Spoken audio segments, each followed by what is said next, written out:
Hello and welcome to personal finance bulletin money time. मैं हूं आपके साथ मीनू शर्मा और इस बुलेटिन में मैं आपको बताऊंगी आपकी जेब और जिंदगी पर असर डालने वाली पर्सनल फाइनेंस, बिजनेस और पॉलिसी से जुड़ी तमाम बड़ी खबरें। तो चलिए फटाफट शुरू करते हैं इस बुलेटिन में खबरों का सिलसिला।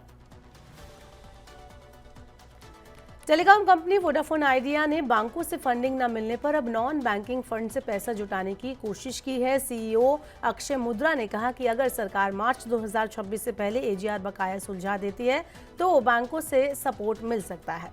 वोडाफोन ने बता दें कि सरकार से अपील की है कि मार्च 2026 की तय समय सीमा से पहले एजीआर मामले का समाधान किया जाए ताकि बैंकों का भरोसा बढ़े और फंडिंग मिल सके।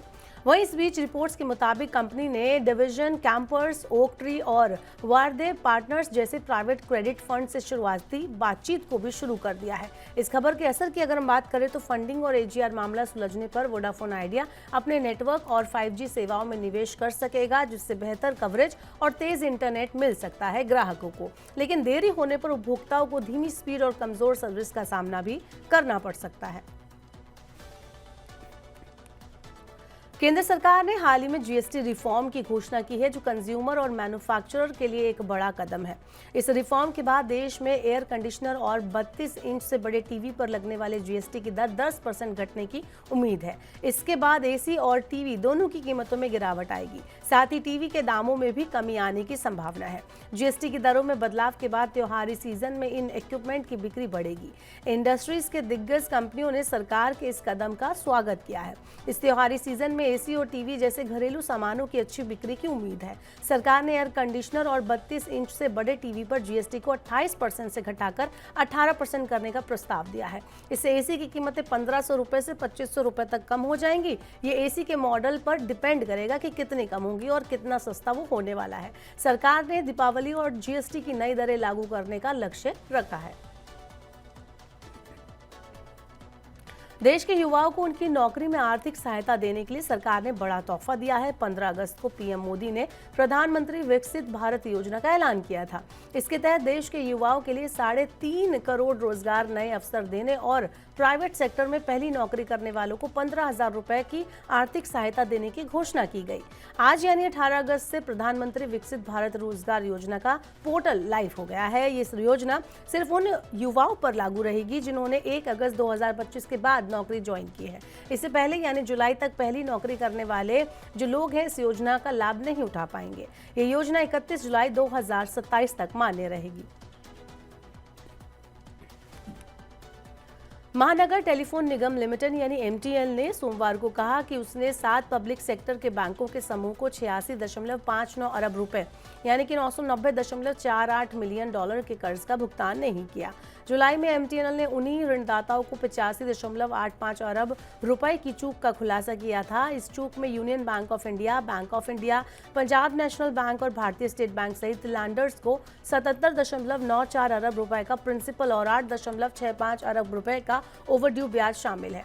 एमटीएनएल का जो कर्ज है वो 31 जुलाई 2025 तक बढ़कर 345.77 अरब रुपए यानी कि 3.96 अरब डॉलर हो गया, जो कि जून के एंड में 344.84 अरब रुपए पर था। इनमें सॉवरेन गारंटी वाले बॉन्ड और टेलीकॉम विभाग से लिए गए कर्ज को भी शामिल किया गया है। चलिए बुलेटिन में अब आपको बताते हैं आज शेयर बाजार का क्या हाल रहा। तो अमेरिका रूस बैठक के बाद रूस से तेल सप्लाई को लेकर चिंता कम होने और केंद्र सरकार के प्रस्तावित जीएसटी सुधारों को लेकर उम्मीद ने सोमवार को यानी कि आज भारतीय बेंचमार्क इंडेक्स में फ्यूल भर दिया, जिससे सेंसेक्स और निफ्टी में बम्पर तेजी देखने को मिली। 18 अगस्त को भारतीय शेयर बाजार में निफ्टी 24,850 के ऊपर बंद हुआ और शेयर बाजार मजबूती के साथ क्लोज हुआ। सेंसेक्स 676.09 अंक यानी कि 0.84% बढ़कर 81,273.75 पर बंद हुआ और निफ्टी 251.20 अंक यानी कि 1.02% बढ़कर 24,882.50 पर क्लोज हुआ। लगभग 2,446 शेयरों में तेजी रही, 1,555 शेयरों में गिरावट रही और 160 शेयरों में कोई बदलाव नहीं हुआ। निफ्टी पर Maruti Suzuki, Nestle, Hero MotoCorp, Bajaj Finance, Bajaj Auto top gainers की लिस्ट में रहे, जबकि ITC, Tech Mahindra, Eternal, L and T, NTPC में भारी गिरावट आज देखने को मिली। सोशल मीडिया प्लेटफॉर्म एक्स के पूर्व सीईओ पराग अग्रवाल ने आर्टिफिशियल इंटेलिजेंस यानी एआई की दुनिया में बड़ा कदम उठाया है। उन्होंने एक नया startup deep research API launch किया है। खास बात यह है कि अग्रवाल का दावा है कि उनका ये प्लेटफॉर्म इंसानों के साथ साथ दुनिया के सबसे एडवांस एआई मॉडल्स जैसे कि ओपन एआई का चैट जीपीटी 5 को भी पीछे छोड़ने वाला ये मॉडल है। लिंक्डइन पर साझा किए गए एक पोस्ट में अग्रवाल ने लिखा कि डीप रिसर्च एपीआई ने इंडस्ट्री के 2 सबसे मुश्किल बेंचमार्क्स पर इंसानों और सभी बड़े एआई मॉडल्स को पछाड़ दिया है। ये उपलब्धि इसे मौजूदा समय के सबसे एडवांस एआई प्लेटफॉर्म में शामिल करती है। अग्रवाल ने पोस्ट करते हुए लिखा, हमने डीप रिसर्च एपीआई लॉन्च किया है। ये पहला ऐसा एपीआई है जिसने कि इंसानों और सभी बड़े एआई मॉडल्स जैसे कि जीपीटी 5 समेत 2 बेहद मुश्किल बेंचमार्क्स को पीछे छोड़ दिया है। बात करते हैं कि टेक जगत में आज कुछ क्या खास चल रहा है। तो हॉनर्स ने भारतीय स्मार्टफोन मार्केट में अपनी नई पेशकश हॉनर 7XC 5G को लॉन्च कर दिया है। कंपनी इस फोन को खासकर बजट और मिड सेगमेंट में यूजर्स के लिए लेकर आई है। आपको बता दें कि इस फोन का सीधा मुकाबला इस समय बाजार में मौजूद इन्फिनिक्स नोट 50S, iQ00Z10R और पोको X6 Pro जैसे स्मार्टफोन से होगा। हॉनर X7C 5G में बड़ा 6.8 इंच का full HD plus TFT LCD display दिया गया है, जो देखने में और एक्सपीरियंस को आपके बहुत ही ज़्यादा बेहतर बनाता है। डिस्प्ले में 120 Hz का हाई रिफ्रेश रेट है, जिससे गेमिंग और स्क्रॉलिंग दोनों स्मूथ होगी। साथ ही 850 निट्स पीक ब्राइटनेस है, जिसकी मदद से तेज धूप में भी स्क्रीन आपको साफ साफ दिखाई देगी। फोन को IP64 रेटिंग मिली हुई है, यानी ये धूल और पानी की छींटों से सुरक्षित रहेगी। कंपनी ने इसकी शुरुआती कीमत 14,999 रुपये रखी है। ये कीमत लिमिटेड पीरियड ऑफर के साथ है, जो कि 22 अगस्त तक मान्य रहेगा।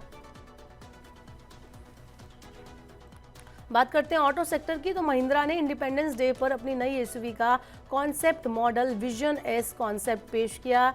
इसे 4 लीटर कैटेगरी की एसयूवी माना जा रहा है, यानी कि साइज में कॉम्पैक्ट लेकिन फीचर्स और दमदार लुक्स में बड़ी एसयूवीज को ये टक्कर देगी।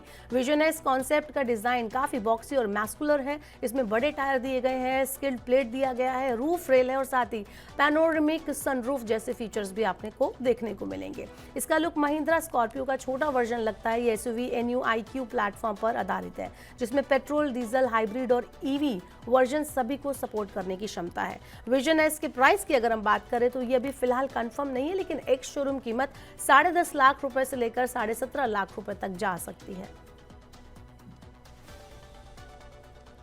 तो फिलहाल के लिए आज के मनी टाइम में इतना ही। वक्त हो गया आपसे विदा लेने का। अब आपसे होगी कल मुलाकात। पर्सनल फाइनेंस से जुड़ी खबरों को पढ़ने, सुनने, उनसे जुड़े खास कार्यक्रमों को देखने के लिए आप मनी 9 के YouTube चैनल को जरूर सब्सक्राइब कर ले। साथ ही आज का हमारा मनी टाइम आपको कैसा लगा, मुझे कमेंट बॉक्स में अपना फीडबैक हमें देना ना भूलें। फिलहाल के लिए इस बुलेटिन में इतना ही। बने रहिए मनी 9 के साथ। नमस्कार, शुभ रात्रि।